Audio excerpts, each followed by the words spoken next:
Today's video lesson will be covering the in-class practice from Tuesday, March 2nd, 2021. For number one here, we have 3 times the fourth root of 32. So when doing this, all we're going to do is break down 32. 32 becomes 4 times 8. 8 becomes 2 times 4. 4 becomes 2 times 2. 4 becomes 2 times 2. When doing this, when taking the fourth root of a number, I need to look for a number times itself 4 times. So that's 1, 2, 3, 4 different 2's with a fifth one left there. Once I get my group of 4 different 2's, I can move the 2 out in front, multiply that with the 3 that's already there.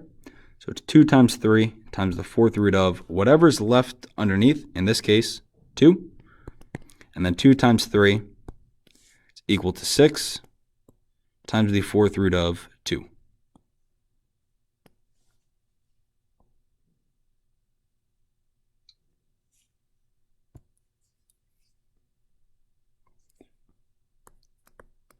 For number 2 here, we have the cube root of 81, x to the 6th, y to the 12th.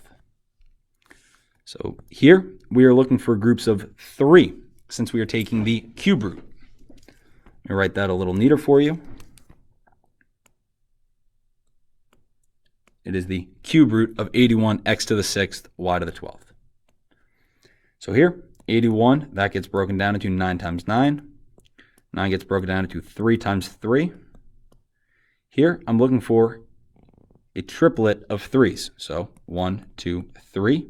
Different 3's, and I have my group of 3's there. That means I can move a 3 out in front, and I'm going to be left with a 3 underneath my cube root because that fourth remaining 3 that I have underlined, it unfortunately does not have a friend, does not have a buddy to go in a group with.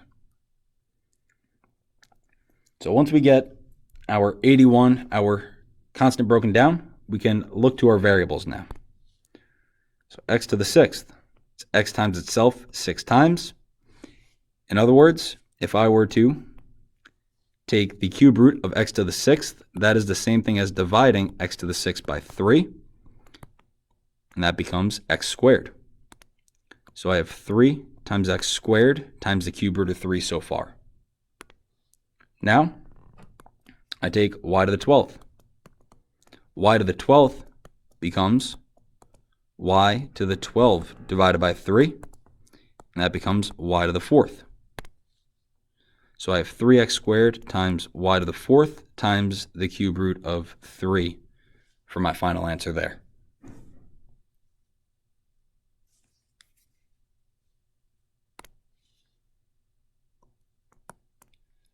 Number 3, I have the fifth root of 160 times a to the 6th, b to the 10th, times c to the 14th. So here I'm looking for groups of 5 now because it is the fifth root. So 160, there's a lot of different ways we could break this down. Easiest I would suggest would just be doing 10 and 16. 10 breaks down into 5 times 2. 16 is 4 times 4, and 4 breaks down into 2 times 2. So here, I have 5 different 2's with a 5 all by itself. So here, this means I am moving the 2 out in front because I have a group of 5 2's, and then I am taking the fifth root of 5 because the 5 is already a prime number. So it's left underneath the fifth root because it has nothing else to get multiplied with. Now, a to the 6th. A to the 6th is 8 times itself, 6 times. So that's 1, 2, 3, 4, 5, 6 different a's. I have one group of 5 with one a left over. So I only have one group, so that means I'm moving a to the 1st out in front. and then I'm leaving 1a underneath my fifth root there. Next, I look for my b's. b to the 10th. Well, the fifth root of b to the 10th is the same thing as dividing 10 by 5. So I end up with two groups of 5 for b. So that means I have b squared then out in front with no more b's left underneath my fifth root. And last but not least, c to the 14th. I am doing c to the 14 divided by 5. 5 goes into 14 two times. So 14 divided by 5. This is the same thing as saying 2, remainder 4. So 5 goes into 14 two times, and then has a remainder of 4. So that means I am taking a c squared out in front, but since the remainder of 4 is still there, I have c to the 4th left underneath my fifth root.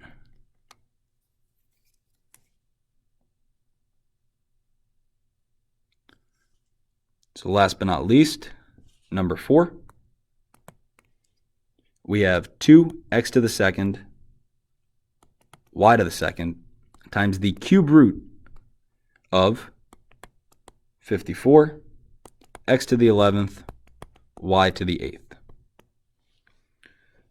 So this 2x squared, y squared stay out in front as is. We don't worry about them until we start pulling numbers and variables out from underneath our radical.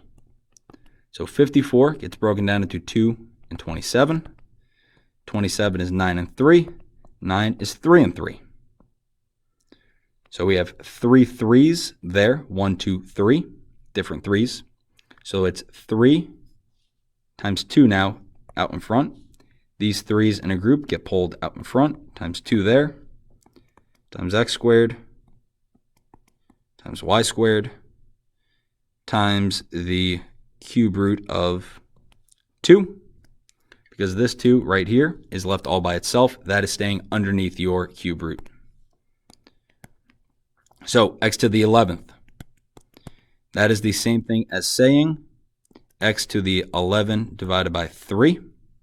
So 11 divided by 3, well, that's going to be 3 with a remainder of 2. So that means I'm bringing x to the 3rd out in front here because there's 3. 3 whole times 3 can divide into 11. And then the remainder of 2 means I have x to the 2nd power left underneath my square root.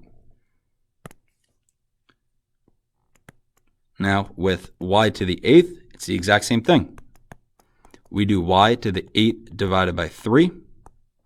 8 over 3 is equal to 2, remainder 2. So 3 goes in 8 2 whole times with a remainder of 2. And that means I have y squared out in front here from that 2, along with a y squared underneath my radical from the remainder. Now, just clean up this, and we're done for this problem. 3 times 2 is 6. X squared times x to the 3rd is x to the 5th.